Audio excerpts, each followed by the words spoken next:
The sun rises in the far east as a new dawn begins. As it peaks over the horizon, Commonwealth Avenue begins to stir. Here, in a vista dotted with subdivisions and universities, these steeples are the first to emerge over everything else. For here lies the central temple of the Iglesia ni Cristo.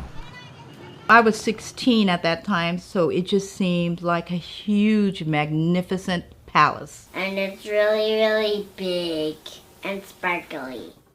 Every detail is so intricate and carefully thought of. And I could just imagine how even prettier heaven will be, because that alone is God's house. Can you imagine heaven? You know what heaven would look like.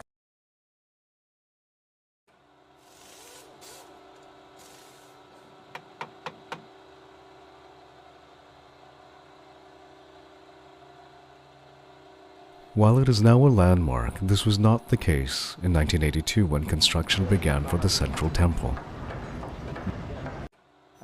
This was conceived by KRD, as I said. The architect only interprets what the owner wants and needs. It was built for a very special purpose for God himself. So in other words, it's a special house of God. Whoever sees it, wherever you go, they cannot mistake it, but just Iglesia ni Cristo. And when I remember when I was younger, that place was only fields. Like there's nobody, nothing there. As construction began, so did the excitement of what was to come. And where we resided in Central, we could watch the foundations being laid and it growing. Every day we could see something different. The excitement among the brethren started to build up. And as construction continued, details of the temple began to appear. 6 major towers began to form, and 22 spires would soon adorn the rooftop. Its tallest point would reach about 285.36 feet off the ground.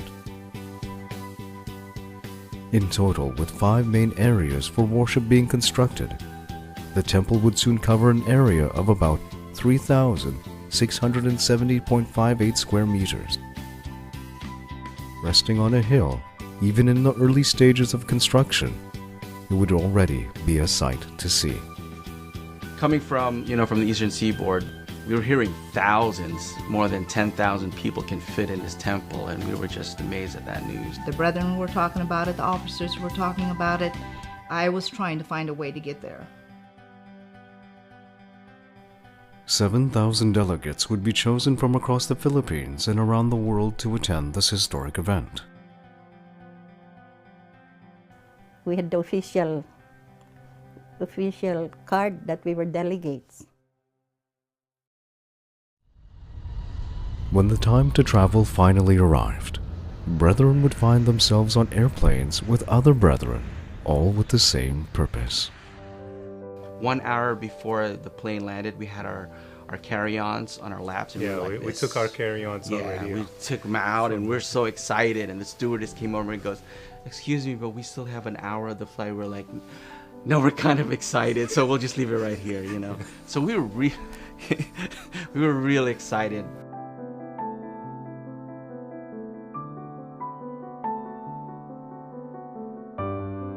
They went, "There's a temple, there's a temple." I belong to that church, and knowing that that temple was built for God's glory.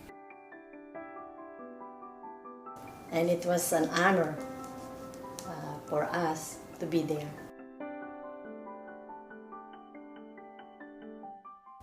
And that was incredible. There is no experience that will ever come close to that feeling.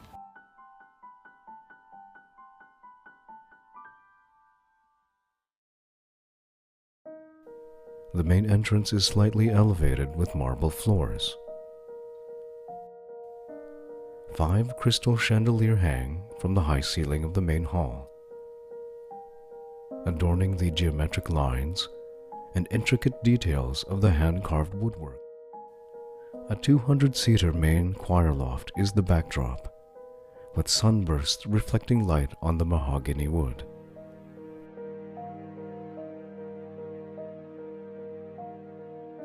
After 2 years of intense construction and preparations, thousands of members of the Iglesia de Cristo gathered before dawn to witness the dedication of the central temple. During the dedication of the Templo, first, you think, how does the Templo looks like? Because it was 3 or 4 o'clock in the morning, so it's still twilight. The dawn is just approaching. We have to be there very early in the morning, before even the gate is open. The throngs of people, buses arriving. When we got off the bus, then I understood why they said don't get lost. The crowd, I remember buses and buses lined up to as far as you can see. The crowd so tight that it was very hard to walk.